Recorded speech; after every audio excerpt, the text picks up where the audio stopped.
welcome to Forbidden Planet TV. Now, we are recording this extra special interview a bit in advance, but you're going to be seeing this in October, and we have the wonderful Joe Hill joining us today. Hello, Thanks Joe. so much for having me on. We are very excited that you are here to talk about this massive, wonderful, wonderful book that I haven't finished. Now, this is an interesting one. Normally, when we do FPTVs, I finish the book. I've got Right, but you had 900 thoughts. pages here, But so you needed a little more time. So I was just like, this has been coming with me wherever I've gone.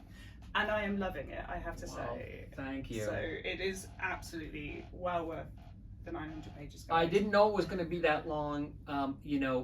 I did know that I was going to dedicate it to it was going to be the first book I dedicated to my wife. Mm-hmm. And I think I wanted to impress her.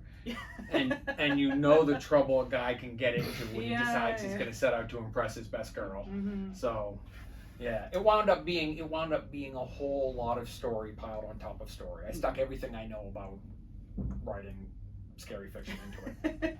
Because this is where I was going to start. This it's one of these books that doesn't exist in one genre space.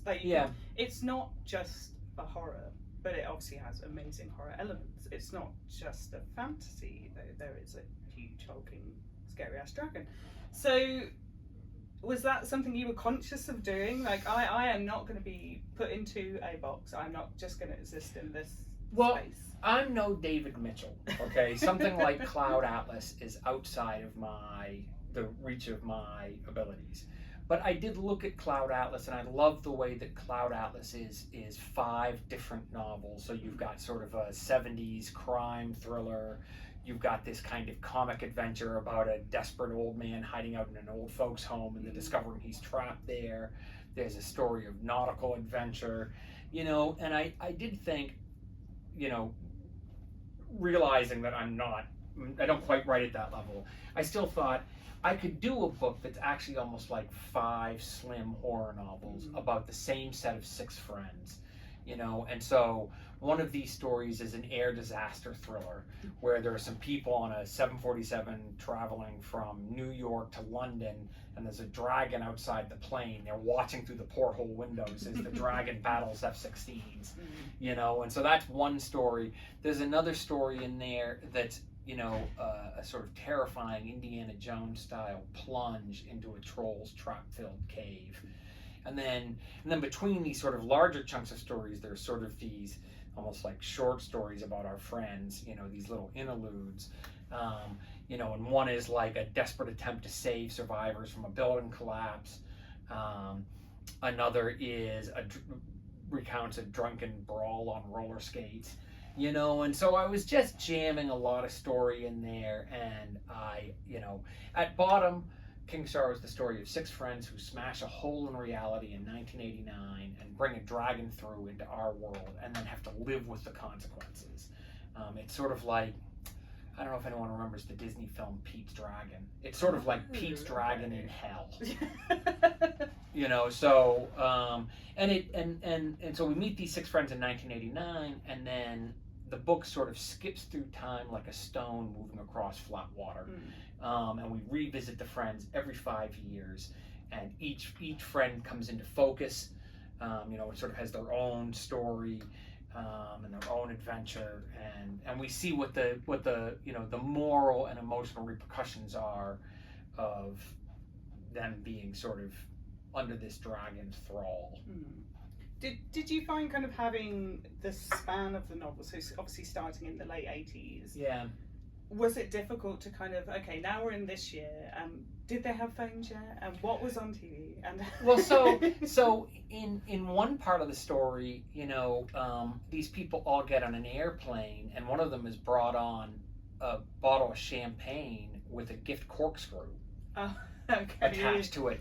And a part of me when I was writing it was thinking, I wonder if people will believe it was possible. Of course it was possible. You could go into the duty free in 1994 and buy a bottle of champagne and buy a corkscrew too and walk right onto the plane with both, because pre 9/11 everything was different.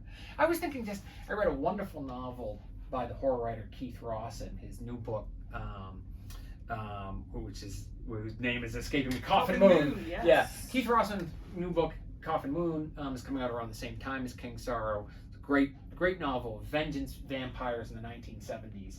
I was really into that book, and I was reading it, and I thought, wow, if I could think how great it would be to spend a week back in the 1970s. And then I thought, who are you kidding? You'd be nauseated the whole time because everyone smoked everywhere. Yes. You couldn't go in, diners smelled like ashtrays and bacon, you know, and it was just like a completely different world.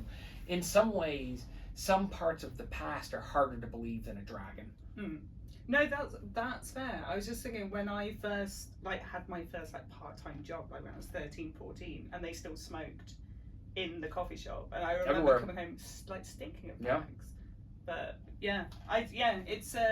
it's weird to think that was 30 years The ago. ordinary thing. Yeah. I have a lot of stuff about early cell phones, you know, and how easily calls were dropped in New York City and stuff. I tried to get it, but you also want to have a light hand with it, you know. I mean, ultimately, you know, you want to focus on the adventure and the scares and the sort of, you know, the big sequences, the big action set pieces and so on, and you don't want to get too lost in the minutiae. It should all feel naturalistic. Yes, yeah, definitely. A light touch. A light touch, exactly. A light touch in these 900. Yeah. Well, you know, the thing about it, I was talking to the fantasy writer Joe Abercrombie about this a little while ago. You know, the thing about a 900-page novel is that it has to move fast. It has to run hard. You know, it has to have a big engine under the hood, and it has to zoom. When you write a story that's 30 pages, or if you do something like a Claire Keegan, I love Claire Keegan. You know, if you read a book of hers, you know, Small Things Like These, it's 95 pages long. You can read it in a single sitting, and there are long portions of that book that are meditative and sort of interior, and they're almost like stories of inaction. You know, with a 95-page book, you can do that because the reader's like, oh, this writing is so beautiful, but also I'm almost done. Yes. Yeah. You know, but if you've got a 900-page big fantasy horror novel, and you slide into one of these more contemplative bits and you stay there for too long, you know, the reader could lose hope and be like, oh, wow, I'm only 150 pages into this book and it's not moving fast enough for me, you know, and so there's a big risk. So I think the longer the read, the more imperative it is for the thing to move. Yes. That's okay. That's what I like anyway. You know, I don't want to sit still. I want things to happen. And this is why I think the chapters, just having those short, snappy chapters. Yeah. You can read a couple and then just read it. There's a couple. I mean, that's the other reason why it's long. There's a lot of dialogue because I like to write dialogue, but you know that takes up space. There are several 3-sentence chapters, you know, which have their own page, and I love that kind of thing. And you know, so anyway. So it's obviously been a few years. Almost 10. Almost 10. Were there any new challenges you faced this time round? I know obviously you've been doing other things, so it's not as if you haven't been busy. But... Yeah, I didn't vanish. It wasn't like I retreated. You know, I didn't pull a Unabomber and disappear to like my off the grid cabin somewhere in the Midwest to work on my manifesto. I leaned into comic books in a big way, so I did the Hill House line with BC Comics, Basket Full of Heads, Plunge, Sea Dogs, and then I curated some great comics by Carmen Maria Machado and Mike Carey, and we had a lot of fun with that. I did some more Lock and Key.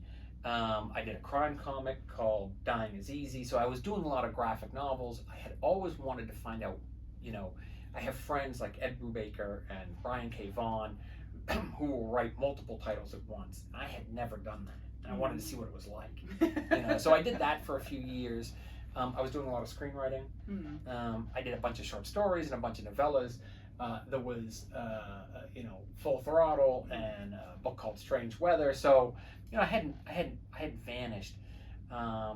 But it also took a little while. I had written 2 really long books in a row, The Fireman and Nosferatu, and it took a little while for the next book to come into focus.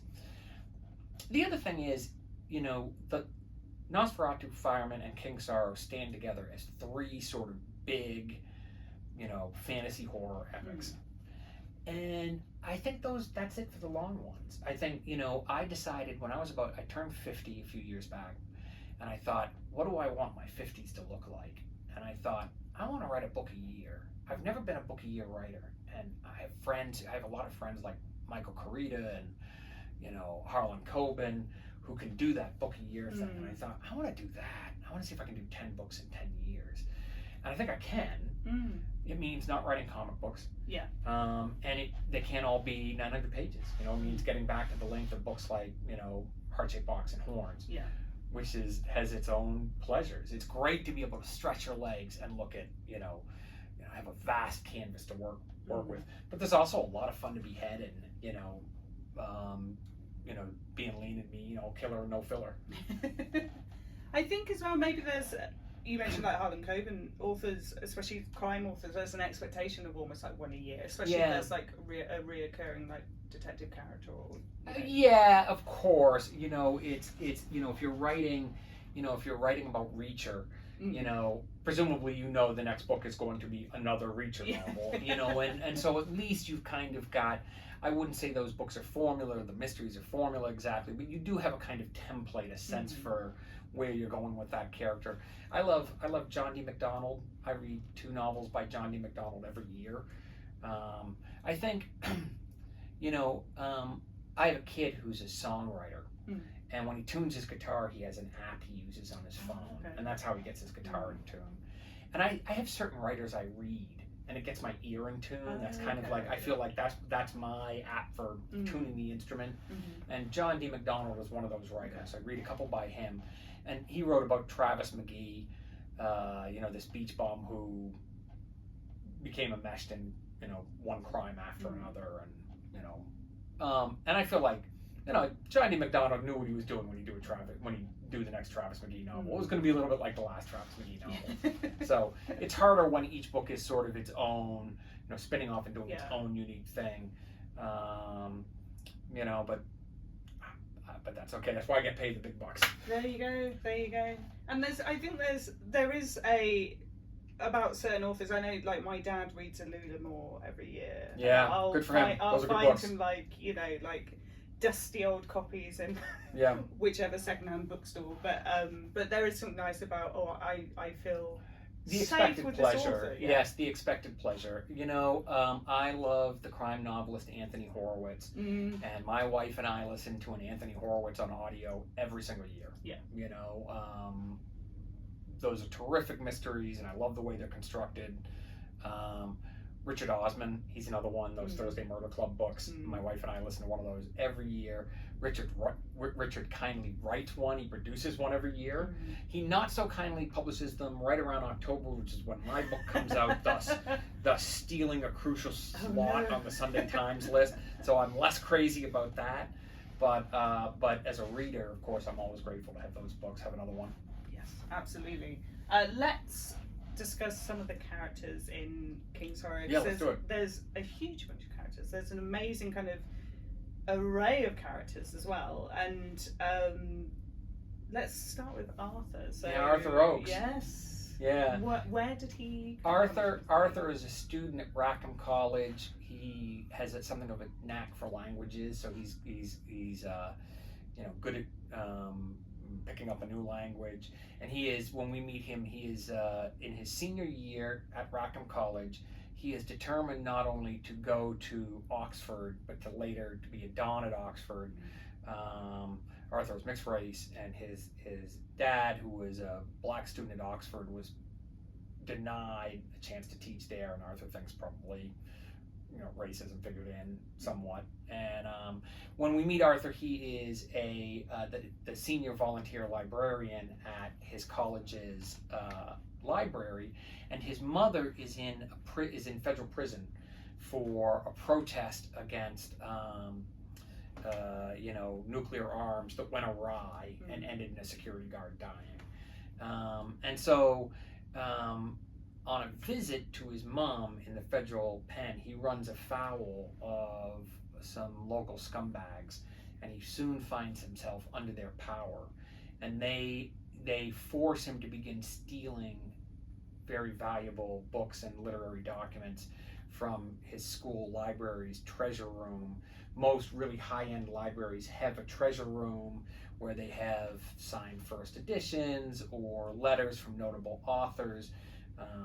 In Arthur's case, you know, his library has a handwritten letter from Walt Whitman and a signed Huckleberry Finn, you know, first edition of Huckleberry Finn, and you know, and so Arthur, this is the most horrible crime I could personally conceive.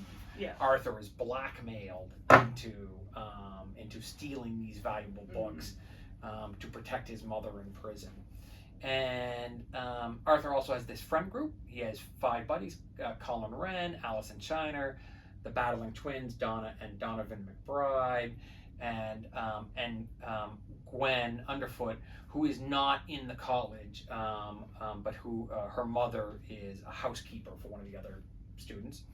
And all of these friends are sort of into the occult. They like fooling around with Ouija boards and seances and stuff. And they accidentally managed to perform some real magic. They actually managed to wield some true supernatural forces, and they bring King Sorrow into their lives to defend Arthur from these people who are blackmailing him, only to discover that for the rest of their lives they have to find a sacrifice every year for King Sorrow, or he'll take one of them. And so that's sort of the launching point for the book. Well, you know, you've got to be careful when you...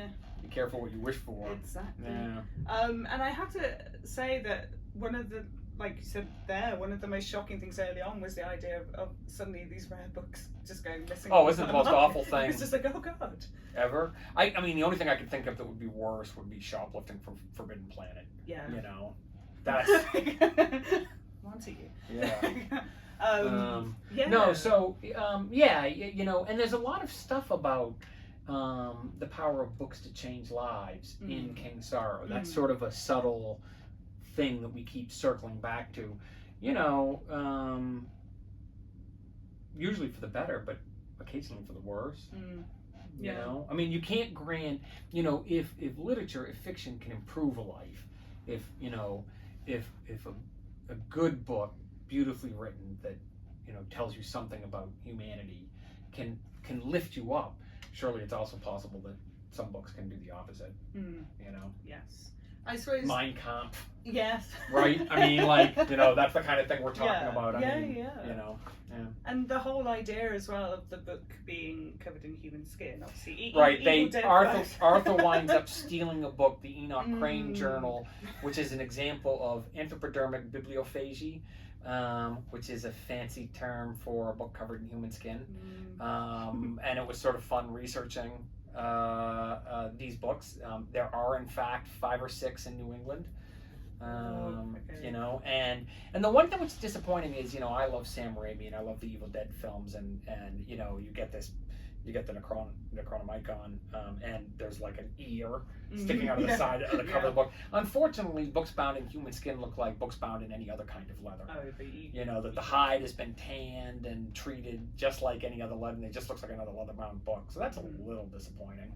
You kind of want a nipple or something like on the book cover. Something. You know, a tattoo. Yeah, just something to mark it out. Yeah. But, I think such an interesting thing about King Sorrow, and I think about a lot of your books, is the kind of idea of good and evil, and it's not quite that uniform.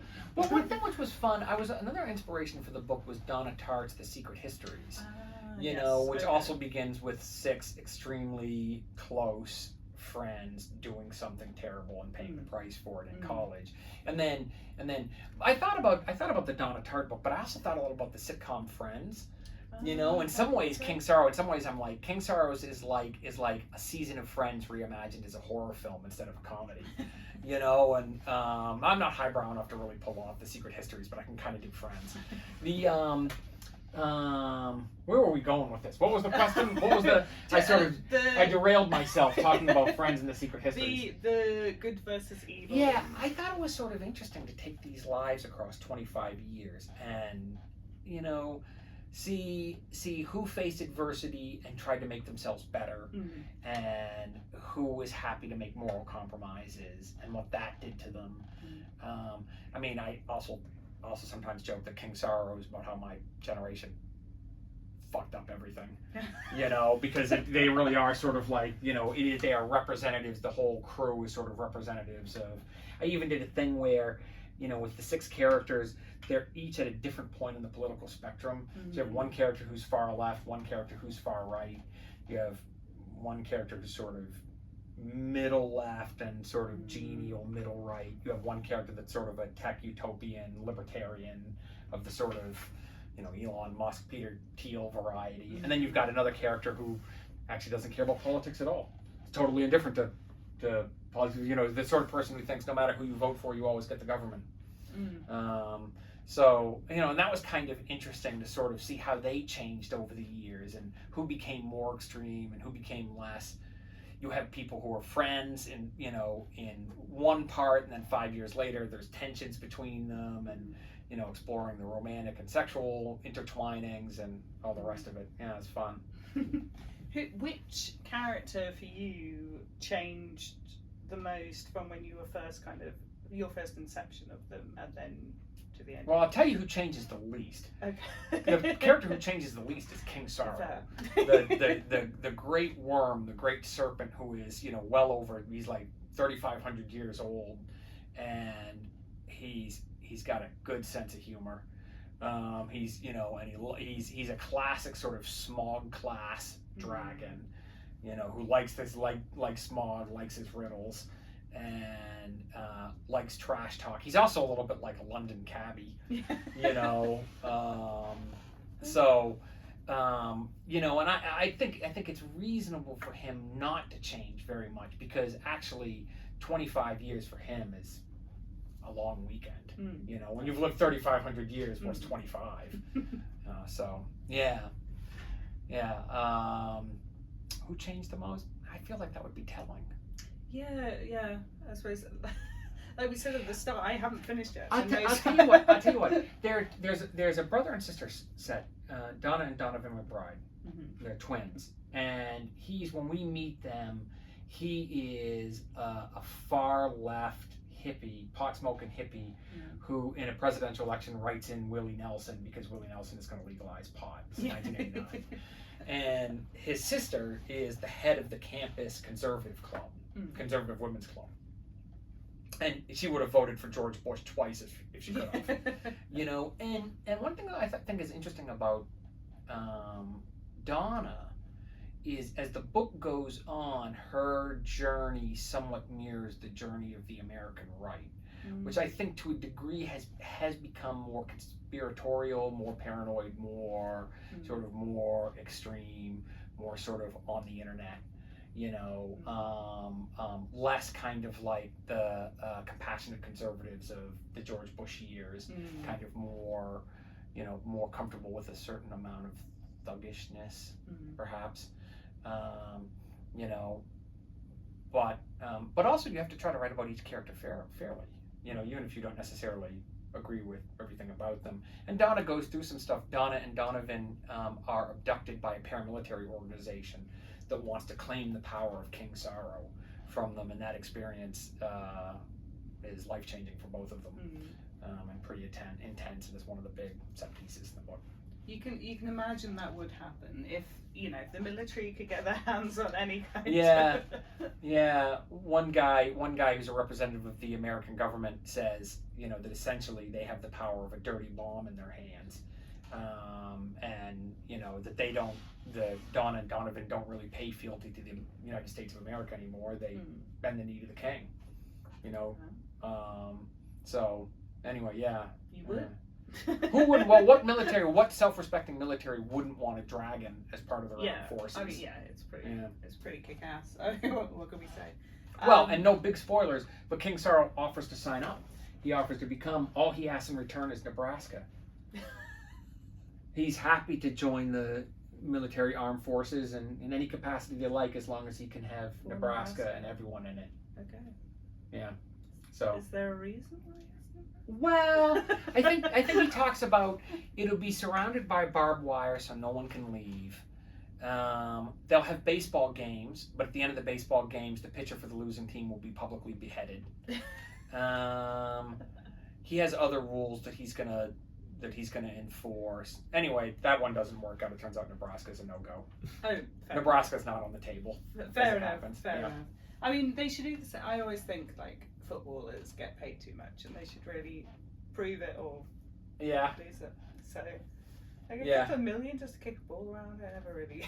Well, relegation, I agree. I mean, relegation is a pretty severe punishment, but I think King Sorrow feels that's not going nearly far enough, for sure. Yeah, no fair.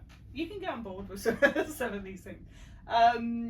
Another interesting thing in King Sorrow is kind of the idea of, so you have obviously moving forward kind of tech-wise and kind of into the future, but also, I mean, the fact that he's even called Arthur feels very Arthurian. Well, at one point, and there's Gwen Underfoot. Yes. So, at one point early in the book, King Sorrow says, I knew an Arthur and a Gwen once. She was a whore. He was worse. And Arthur says, what's worse than a whore? And King Sorrow says, an idealist.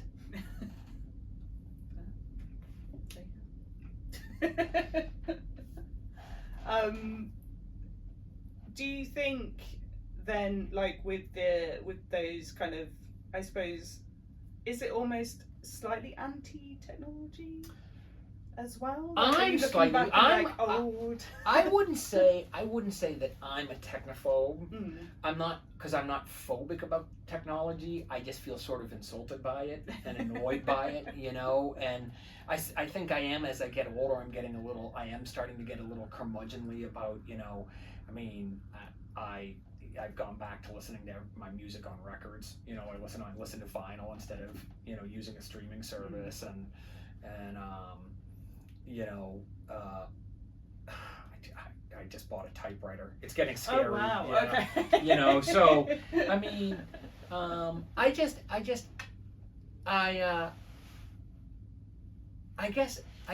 it's been fascinating that we seem to be on this sort of technological ride now that has no brakes, and it's made everyone profoundly unhappy and paranoid. It destroys the individual quality of life and the cultural, the large scale culture, and no one seems to be able to say maybe we should slow down. Maybe the ability to make just generate endless deep fake videos about politicians and stuff is not going to be great when it comes time to make informed choices at elections, or when I think about where the technology is taking us, I feel a kind of existential dread, because, and I feel that's widely shared, but that nobody seems to be able to say, maybe we shouldn't do this. Maybe this actually wasn't a good idea, So. Yeah. I suppose it kind of feels that we're hurtling towards something. I just can't stand the internet and technology. Anyway, thanks for watching our video. Yeah, you too. Click subscribe, and don't forget to smash that like button. Don't forget. It's just such an interesting. I suppose it's just an interesting time, and I think talking before about almost like a renaissance of horror of late, and a lot of that has come, I think, from people's kind of horror of what's coming. I do think. Look, I love Arthur. I love Arthur. Arthur was one of my favorite characters I've ever written about. And at one point, his buddy Colin is trying to talk him into getting sort of like an early smartphone, and Arthur is absolutely baffled by it. He said, "I already have a phone in my office," and Colin's just, but you'll have the phone with you everywhere, and Arthur's thinking, why would I want that? Can't they just leave a message? And Colin says, you'll be able to listen to your music on it. And Arthur says, oh, I hate that. When it's like being on hold, when you listen to music on your phone, it's being stuck on the hold music. No, I can't stand, I don't want that. And so when you hear Arthur talk about it, you start to think, oh, yeah, maybe a lot of this stuff isn't that good. It's just like, oh. There was, as well, just thinking of the kind of the tech element. We mentioned before off camera about Clay McLeod Chapman. One of his most recent ones, Wake Up and Open Your Eyes. Yeah. It has the version of Fox News called Fax News, just the facts. Right. And it has this, like... turning people into zombies, right? Exactly. Yeah, it's rotting their brains. It is terrifying. And sometimes you'll be, like, talking to your parents or whatever, and you're just like, okay, have you been watching that channel again? Yeah. Yeah. Let's turn that off. So, let's ask about next kind of horror inspirations. You mentioned before about reading Fox News. Yeah. Scariest thing you can watch. Oh my god. Oh yeah, go ahead, go on. So you mentioned before, obviously you really love and read a ton of crime and stuff, but you've been picking up some horror and stuff of late.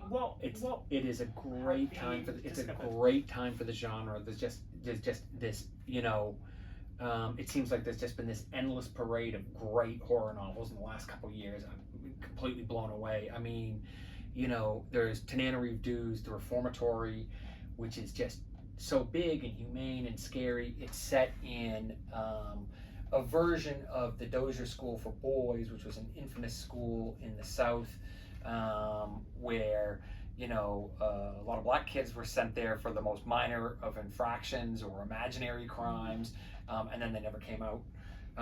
And Tananarive Dew's version of that school, it's haunted by the ghosts of the boys that died there. It's a masterpiece. It's an absolute masterpiece.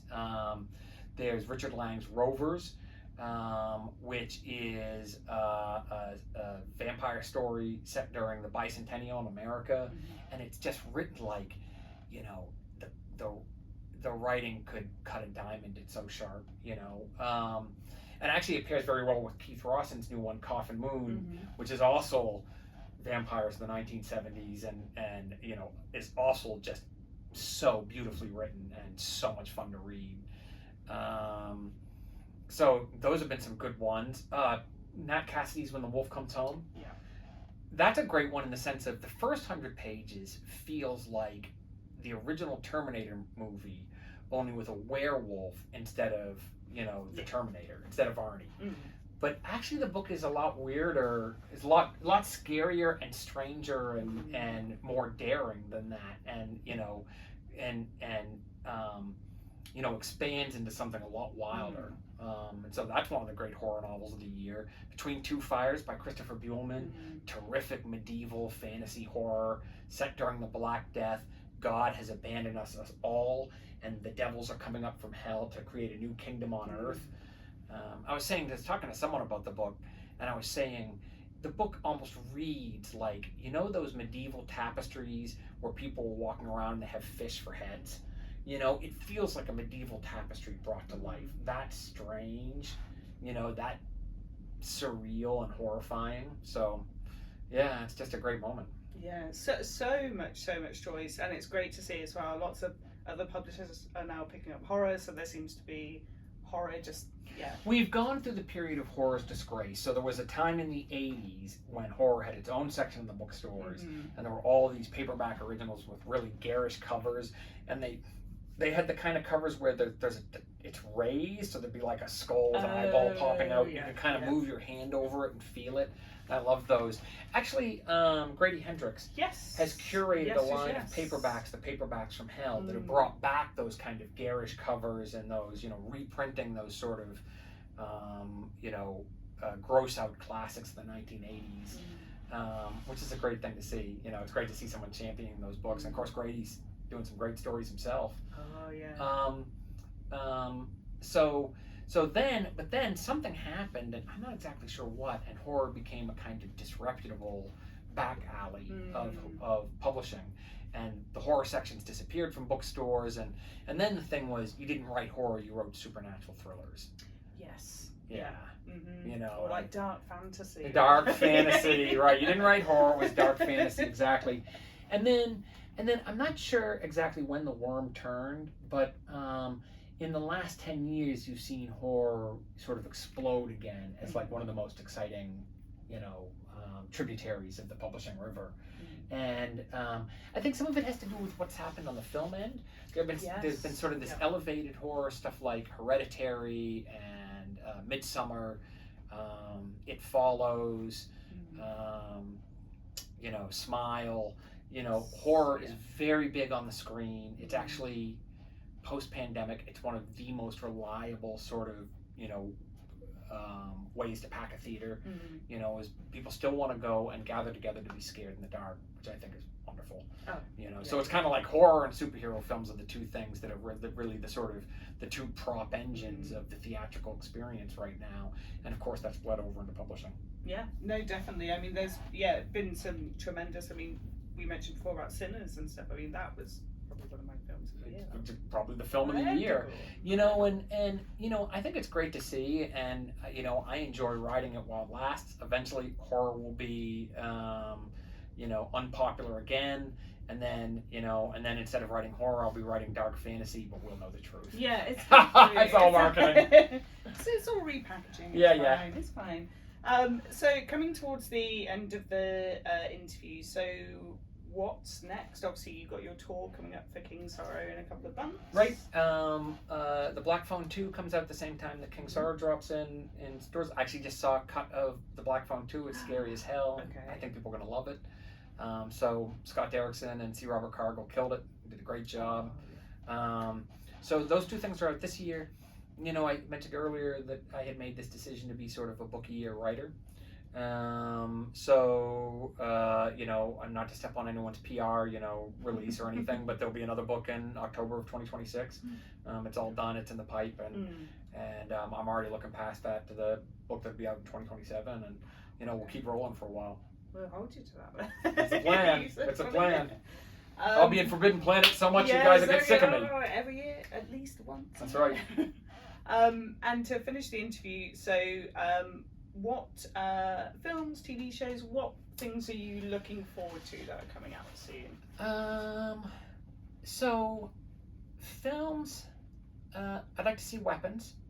You know, I'm a horror guy. Unsurprisingly, I'd like to see Weapons, and I'd like to see Together. Yes. Yeah. That does.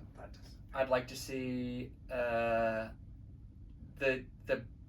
pair that made the movie Talk to Me. Oh, bring her back. Yes. Yeah, bring her back. I want to see Bring Her Back, which I hear is really upsetting, and I'm excited for that. Talk to Me is one of my favorite horror films of the last couple of years. But can we just say I've got to take a couple points off because of the title?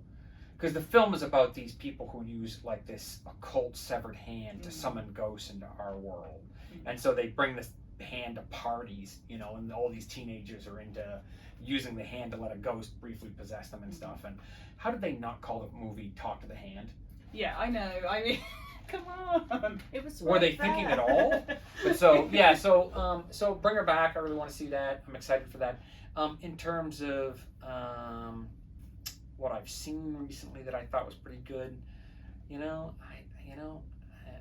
not to be a lame superhero guy, but I thought Fantastic Four was pretty good. I think that, Vanessa Kirby and Pedro Pascal elevate everything they're in. Eben Moss Bacharach was a great thing. It's a very warm, friendly superhero film, and in some ways it was almost completely uninterested in doing the things superhero films normally do. It was much more interested in this sort of invented 1960s timeline, but I thought that was great. I really liked, my dad's a writer too, little known writer of, some small but well-liked works of horror fiction. He had a movie out called Life of Chuck that I thought was classic, that I thought was really great. Right there with, the best of them, Shawshank Redemption and Stand By Me. And so, let's see, TV.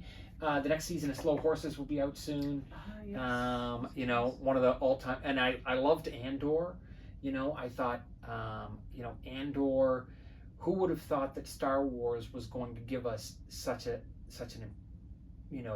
important to the moment story of resistance and about what a resistance movement looks like, an effective resistance movement looks like, and I was completely swept up by that one, and Diego Luna was amazing, and so of course I'm looking forward to the final season of Stranger Things. Yes. Yes. Apparently this final season is set in an old folks home. It takes place, I know the first four, but now they're all like, I believe that Finn Wolfhard is he 56 now? 56 going on. It's crazy. He's going on. He's almost just about reaching his 60s. So, But no, I mean, I love the early seasons of it. And I can't wait for. I know the last season is going to be great. Oh yeah. They've got a killer's lineup of terrific directors like Frank Darabont working the final season, and no, it's going to be great.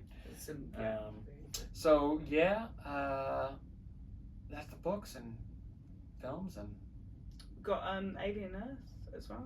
I'm excited. Yeah, that'll be a good one this week, which I'm very, very excited about. So I was talking to some people over at Sci-Fi Now who had an early screener and said it was amazing. So Is it Dan Trachtenberg? Is it Dan Trachtenberg who did Prey and yes. Yeah, see, he just really gets those.